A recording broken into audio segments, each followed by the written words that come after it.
స్థానిక సంస్థల ఎన్నికలపై పార్టీ శ్రేణులకు దిశానిర్దేశం చేశారు వైసీపీ అధినేత జగన్మోహన్ రెడ్డి. ఓ పక్క ఓట్లు తొలగించి మరోవైపు బీసీ రిజర్వేషన్స్ ని కోర్టులు కొట్టేసిన టైంలో స్థానిక ఎన్నికలను ప్రభుత్వం ఏ విధంగా నిర్వహించబోతోందో చూడాలని నేతలను అలర్ట్ చేశారు.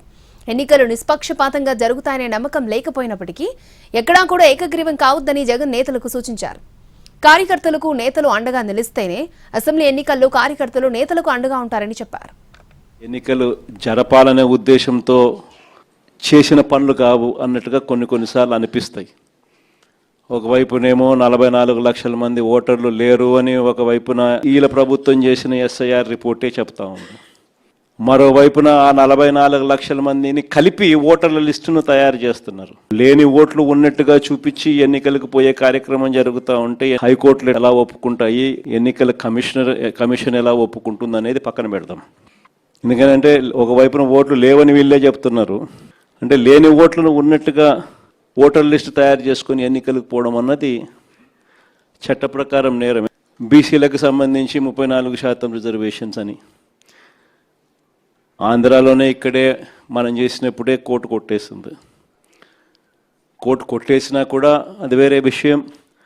మనం అంతకన్నా ఎక్కువగానే స్థానిక సంస్థల్లో మనం బీసీలకు ప్రాధాన్యతలు ఇచ్చటం. కానీ ఒకవైపున కోర్టు కొట్టేసిన జడ్జిమెంట్లు ఇక్కడే ఉండగానే మరోవైపున ఈయన అదే జీవో మళ్ళా ఇచ్చి మళ్ళీ ఎన్నికలకు పోతా ఉన్నాడు. కాబట్టి ఈయన ఉద్దేశం అసలు ఎలక్షన్ జరుపుతాడా జరపడా అనేది ఒక క్వశ్చన్ మార్క్ ఏరియాగా ఉంది. మీ నియోజకవర్గాలలో ఎక్కడైనా కూడా ఏకగ్రీవంగా ఎక్కడైనా ఎన్నిక జరిగితే మాత్రం నన్ను అడగాల్సిన పనుల క్యాండిడేట్ ఆ తర్వాత ఎన్నికల్లో పోటీ చేయడని మీరే గుర్తుపెట్టుకోండి. ఎక్కడైనా పోటీ జరగకోకుండా ఏకగ్రీవంగా ఇడిచిపెట్టినారంటే మాత్రం ఆ తర్వాత క్యాండిడేట్ ఎమ్మెల్యే ఎలక్షన్లో క్యాండిడేట్ కాడు అనేది గుర్తుపెట్టుకోండి. అంత ప్రస్ఫుటంగా అంత క్రిస్టల్ క్లియర్గా చెప్తా ఉన్నా. ప్రతి చోట పోటీ జరగాల. ఎన్నికలు అయిపోయిన తర్వాత కూడా నేను రిపోర్ట్లు తెప్పించుకుంటా.